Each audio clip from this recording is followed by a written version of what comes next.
Police మిత్రులకు మనవి చేస్తా ఉన్నా, ప్రజాస్వామ్యంలో ప్రజలకు అడిగే హక్కు ఉంటుంది, తప్పకుండా అడుగుతారు ప్రజలు. ఈ అడిగే హక్కును సోషల్ మీడియాలో బీఆర్ఎస్ కు సోషల్ మీడియా వారియర్స్ ఉన్నారు, వాళ్ళు బ్రహ్మాండంగా పనిచేస్తున్నారు, ఖచ్చితంగా అడుగుతున్నారు ప్రజల తరఫున.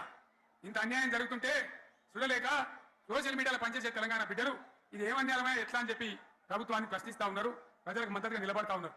వాళ్ళ మీద కేసులు, వాళ్ళని పట్టకపోవడు. పోలీస్ సోదరులను నేను అడుగుతా ఉన్నా, మీరెందుకు దుంకులాడుతుండే? మీకేమక్కడ వచ్చింది? మీకు ఒక్కటి చెప్తున్నా నేను, గ్యారంటీగా పోలీసు మిత్రులారా, ఇవాళ పోయి రాత్రి మీ డైరీలలో రాసుకోండి, మీ డైరీలలో రాసి పెట్టుకోండి. 100కు 100% ఇవాళ తెలంగాణ చెలరేగిన పరిస్థితికి మళ్ళా వచ్చేది బీఆర్ఎస్ గవర్నమెంటే. అది ఎవరు కూడా ఆపలేడు, అది ఎవరి తరం కాదు, ఎవరి వశం కాదు.